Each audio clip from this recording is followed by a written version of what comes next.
श्री स्वामी समर्थ. जय जय स्वामी समर्थ. नमस्कार प्रेमळ भक्तांनो. तर पहा 2026 मध्ये पहिले चंद्रग्रहण लागणार आहे. ते चंद्रग्रहण 3 मार्च रोजी चालू होणार आहे. हे जे ग्रहण आहे ते पूर्ण भारतामध्ये दिसून येणार आहे. त्या संबंधित आपण सर्व नियम, सूतक काळ, ग्रहण कोठे दिसणार आहे, ग्रहणाचा कालावधी, ग्रहण काळात कोणत्या सेवा कराव्यात, कोणत्या गोष्टी टाळाव्यात, कोणते अन्नपदार्थ खावेत, तसेच आपण या व्हिडिओमध्ये पाहणार आहे. त्यामुळे हा व्हिडिओ कोठेही स्किप करू नका. तर पहा, भारतातील पहिले 2026 मधील चंद्रग्रहण जे आहे ते 3 मार्च रोजी होणार आहे. या चंद्रग्रहाला खग्रास चंद्रग्रहण असे म्हटले आहे, ज्यामध्ये चंद्र आकाशात लाल रंग दिसेल. यालाच ब्लू मून असेही म्हणतात. आता हे जे चंद्रग्रहण आहे ते ऑस्ट्रेलिया, पॅसिफिक बेट, उत्तर व दक्षिण अमेरिकेत तसेच भारतात सर्वत्र सर्व शहरांमध्ये दिसणार आहे. त्यामुळे हे ग्रहण आहे ते गर्भवती महिला, वृद्ध लोक यांना पाळणे गरजेचे आहे. तर पहा, चंद्रग्रहण हे 3 मार्च रोजी असल्यामुळे या दिवशी आहे होळीचे धुलीवंदन. त्यामुळे या ग्रहणाचे महत्त्व अधिकच वाढलेले आहे. हे ग्रहण जे आहे ते कन्या आणि उत्तरा राशीमध्ये येणार आहे. ग्रहण जगभरातील अनेक भागासह भारतातही दिसणार आहे. तर चंद्रग्रहणाची वेळ भारतीय प्रमाणानुसार खगोलशास्त्रीय गणनेनुसार ग्रहणाचा कालावधी पुढील प्रमाणे आहे. ग्रहणाची सुरुवात दुपारी 1:42 सुरू होणार आहे. खग्रास ग्रहण प्रभाव म्हणजेच प्रारंभ हा 2:50 पासून सुरू होणार आहे. खग्रास ग्रहण प्रारब्ध दुपारी 4 पर्यंत असणार आहे. ग्रहणाचा मध्य सायंकाळी 4:54 पर्यंत आहे आणि ग्रहण समाप्ती ही सायंकाळी 5:44 समाप्त होणार आहे आणि ग्रहणाचा मोक्ष सायंकाळी 6:58 पर्यंत आहे. म्हणजेच भारतीय ग्रहाचे वेध सकाळी 6 वाजल्यापासून पाळणे शास्त्रशुद्ध मानले जाईल. तर पहा, हे जे ग्रहण आहे ते कन्या आणि मीन राशीला सर्वाधिक परिणाम दर्शवणार आहेत. हे ग्रहण कन्या राशीत होत असल्याने कन्या आणि त्यांच्या समोरील मीन राशीच्या व्यक्तींना अधिक सावध राहणे आवश्यक आहे. त्यांना मानसिक ताण आणि आरोग्याच्या तक्रारी जाणवू शकतात. भावनिक अस्थिरता. चंद्र हा मानाचा कारक असल्याने या काळात लोकांमध्ये विनाकारण चिडचिड, भीती, गोंधळ निर्माण होऊ शकतो. महत्त्वाचे निर्णय घेताना घाई करू नका.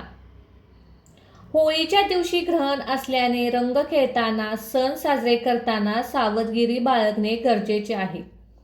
चंद्रग्रहणामुळे होलिका दहन आदल्या दिवशी म्हणजे 2 मार्चला केले जाईल आणि 3 मार्चला ग्रहण काळ आहे. या ग्रहणामुळे नैसर्गिक आपत्ती आणि राजकीय क्षेत्रात मोठे फेरबदल होण्याचे संकेत आहेत. शेअर बाजार आणि सोन्याच्या दरांमध्येही चढ उतार होऊ शकते. तर पहा, ग्रहणाचे नियम. ग्रहण हे केवळ एक खगोलशास्त्रीय घटना नसून आध्यात्मिक दृष्टीने हा काळ अत्यंत संवेदनशील मानला जातो. या काळात वातावरणात सूक्ष्म लहरीचा परिणाम आपल्या अन्नावर आणि मनावर होत असतो. त्याचबरोबर ग्रहणात कोणी काय पाळावे, कोणत्या गोष्टी टाळाव्यात. तर पहा, सामान्य निरोगी व्यक्तीने ग्रहण आणि त्याचे वेध आवर्जून पाहावे. तसेच उघड्या डोळ्याने ग्रहण पाहू नये. ग्रहणाच्या काळात शारीरिक आणि मानसिक ऊर्जेचे रक्षण करणे महत्त्वाचे असते. लहान मुले, वृद्ध व्यक्ती, आजारी माणसे, गर्भवती महिलांनी शास्त्राने ग्रहणाचे कडक नियम पाळण्यास सवलती दिल्या आहेत. त्यांनी त्यांच्या तब्येतीनुसार आहार, विश्रांती घ्यावी. मात्र शक्य असल्यास देवाचे नामस्मरण नक्कीच करावे. तर पहा, ग्रहणाच्या वेळी ग्रहणाचे वेध लागल्यापासून काय खावे काय खाऊ नये. ग्रहणाचे वेध लागल्यापासून सूतक काळात जेवण टाळावे. शिजलेले अन्न ग्रहण करतात दूषित होते असे मानले जाते. ग्रहण लागण्यापूर्वी जेवण उरकावे. ग्रहण काळात पाणी पिणे शक्यतो टाळावे. मात्र गरज पडल्यास तुळशीची पाण्यात टाकून ठेवावे, कारण तुळशीमध्ये अँटीबॅक्टेरिया घटक असतात. त्यामुळे तुम्ही तुळशीची पाने अन्नपदार्थावर टाकू शकता. घरात असलेले दूध, दही, साठवलेले पाणी यामध्ये तुळशीची पाने टाकावी. त्यामुळे त्यातील नैसर्गिक गुणधर्म टिकून राहतात आणि ग्रहणाच्या लहरीचा त्याच्यावर परिणाम होत नाही.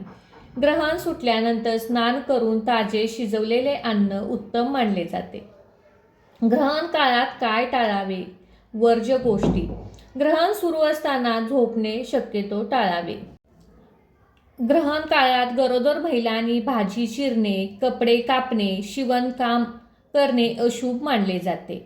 म्हणून गर्भवती महिलांनी या कालावधीमध्ये चिरणे, कापणे, भाजणे अशा गोष्टी शक्यतो टाळाव्यात. कोणतेही नवीन आणि महत्त्वाचे काम या दिवशी सुरुवात करू नये. त्याचबरोबर ग्रहण काळामध्ये साधना करावी. ग्रहण काळात मंत्रसिद्धीसाठी आणि नामस्मरणासाठी सर्वोत्तम मानला जातो. या काळात केलेला जप 1000 पटीने अधिक फळ देतो. म्हणून या दिवशी चंद्रदेवाची मंत्र ओम सोमाय नमः या मंत्राचा जप करावा. त्याचबरोबर ओम नमो भगवते वासुदेवाय किंवा महामृत्युंजय मंत्र, तसेच ग्रहण काळातील नकारात्मकता दूर करण्यासाठी हनुमान चालीसा, बजरंग बाणा यांचे पठण करावे. आपल्या कुलदेवतेचे नामस्मरण करणे जास्त प्रभावी ठरते. त्याचबरोबर श्री स्वामी समर्थ या मंत्राचाही तुम्ही जप करू शकता. त्याचबरोबर ग्रहण काळात ताणतणाव टाळावेत. वादविवाद न करणे, सकारात्मक विचार करणे मानसिक आरोग्यास फायदेशीर ठरते. याच कालावधीत दान धर्म करणे, गरजूंना मदत करणे, आध्यात्मिक ग्रंथांचा अभ्यास करणे ही उपयोगी ठरते. या सर्व काळजीमुळे घरात सकारात्मक ऊर्जा टिकते, मानसिक शांतता वाढते आणि ग्रहणानंतरचे वातावरण अधिक सौम्य व सुखकर बनते. त्याचबरोबर पहा, ग्रहण काळात सूतक कालावधीत कोणत्याही प्रकारची देवपूजा करू नये. ग्रहणाच्या वेळी घराबाहेर पडू नका. उघड्या डोळ्यांनी ग्रहणाकडे पाहू नका. गरोदर महिलांनी घराबाहेर चुकूनही पडू नका. सूतक काळात पलंगावर झोपू नये.